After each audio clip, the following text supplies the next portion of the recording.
अल्लाहुम्मा सल्लि अला सय्यिदिना व मौलाना मुहम्मदिन। इसीलिए मैं कहा करता हूँ, और ये आज इसकी बात हमारे हाजी साहब के ज़रिए से बहुत दूर दूर तक जाती है। अल्लाह इनके उम्र में बरकत अता फरमाए।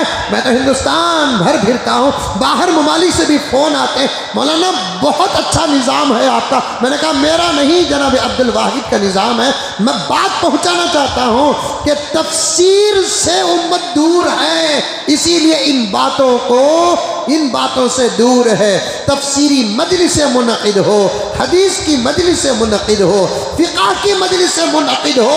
इंशाअल्लाह ताला सुम्मा इंशाअल्लाह पढ़कर इल्म जैसे हासिल होता है, वैसे सुनकर भी इल्म हासिल होता है। और आज उम्मत के पास, मेरे और आपके पास तफसीर के लिए वक्त नहीं है, हदीस के सबक के लिए वक्त नहीं है, फ़िक़्ह की मजलिसों के लिए वक्त नहीं है। बहुत मसरूफ़ है, बहुत मसरूफ़ है। मैं इस बात को मानने के लिए तैयार नहीं हूँ। नहीं है मसरूफ़ कोई, अगर है तो ज़रा हिसाब लगाओ कि मसरूफियत में कितने घंटे जो हक़ पर गुजर रहे हैं और कितने घंटे नाहक़ पर गुजर रहे हैं। जो वक्त बेकार जा रहा, जो वक्त नाजायज़ पर जा रहा, जो वक्त नाहक़ पर जा रहा है, उसे भी आज ज़माना मसरूफियत में दाखिल कर रहा। 2 घंटे मोबाइल लेकर बैठा, इसको मसरूफियत कहते हैं। 1 घंटा गीबतों में बैठे हो, इसे मसरूफियत कहते हैं। आधा घंटा इतनी गिलास चाय पीने के लिए बैठा है, क्या इसे मसरूफियत कहेंगे? ये तमाम औकात मसरूफियत में दाखिल नहीं है। मोबाइल का वक्त दो तफसीर को, मोबाइल का वक्त दो हदीस को, मोबाइल का वक्त दो फ़िक़्ह को, मोबाइल का वक्त दो दीनी मजलिसों को। गीबत में जो वक्त गुजरता है, बंद करो गीबतों को। वक्त दो हर मस्जिद में ईशा की नमाज के बाद अगर आधा घंटा तफसीर का निज़ाम हो, उम्मत कुरान को कितना जानने लगेगी। नहीं, वक्त नहीं है, बैठते नहीं लोग, मसरूफ वक्त है। चलो ईशा के बाद मसरूफ वक्त है, फजर के बाद कौन सा मसरूफ वक्त है? बिस्तर का वक्त आधा घंटा कुरान के लिए नहीं दे सकती उम्मत। आराम का वक्त आधा घंटा कुरान के लिए दे नहीं सकती उम्मत। आज हम बच रहे हैं तो धरती में कुरान का सदका है, धरती में मेरे आका हजरत मोहम्मद मुस्तफ़ा सल्लल्लाहु अलैहि वसल्लम का सदका है, मदारिस अरबिया के बच्चों की तिलावत का सदका है, काबतुल्लाह का सदका है, गुंबद खजरा का सदका है, जिसके सदक़े हम बड़े शान के साथ जी रहे हैं। हर आफात और मुसीबतों से, अंदर के और बाहर के, ज़मीन के और आसमानों के मुसीबतों से अल्लाह तबारक व तआला जो बचा रहे हैं, किसी बात को सबब बनाकर बचा रहे हैं। उन बातों में से एक बात क्या है कि ज़मीन में अल्लाह का कलाम है। जब अल्लाह का कलाम ज़मीन में होगा तो अल्लाह का अज़ाब नहीं आएगा। हदीस का इशारा भी है कि क़ियामत से पहले अल्लाह तबारक व तआला ज़मीन से कुरान को उठा लेंगे, कुरान वालों को उठा लेंगे, काबे को उठा लेंगे, उसके बाद क़ियामत को नाज़िल करेंगे। 2 वक्त, 2 वक्त। शायद ये बातें मैं पहले कभी किसी ज़माने में, किसी साल, 2-3 साल पहले कहा हूँ तो कहा हूँ, मैं भी भूल गया, शायद आप भी भूल गए हैं, लेकिन है आज ज़रूरत। सिर्फ फातिहा नहीं मालूम है मुसलमानों तुमको, सिर्फ फातिहा नहीं मालूम, तुम्हारी अपनी नमाजों में तुम जो पढ़ते हैं वो तुमको नहीं मालूम। ये बड़ी शान की बात है। मैं ये नहीं कहता कि तुम सना नहीं पढ़ते, मैं ये नहीं कहता कि तुम इन्नी वज्जह तो नहीं पढ़ते, मैं ये नहीं कहता कि तुम अल्लाह अकबर नमाज में तकबीरात नहीं बोलते।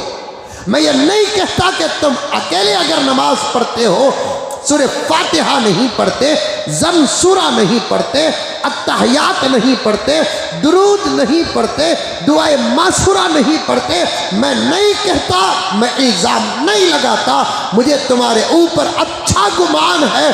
तुम इन्नी वज्जह तो भी पढ़ते हैं, अल्लाह अकबर भी पढ़ते हैं, सना भी पढ़ते हैं, सूरह फातिहा भी पढ़ते हैं, सूरह इखलास भी पढ़ते हैं, सूरह कौसर भी पढ़ते हैं, अत्तहियात भी पढ़ते हैं, दुरूद शरीफ भी पढ़ते हैं, दुआए मासूरा भी पढ़ते हैं, सब कुछ पढ़ते हैं। लेकिन मेरे एक सवाल का जवाब दो, नमाज के शुरू करने से पहले तुम इन्नी वज्जह तो पढ़ते हैं, क्या तर्जुमा?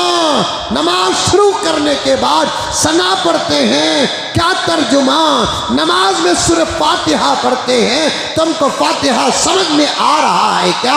नमाज में तुम सूरह इखलास पढ़ते हो, क्या तुमको सूरह इखलास समझ में आ रहा है? नमाज में तुम अत्तहियात पढ़ते हो, अत्तहियात क्या मतलब है?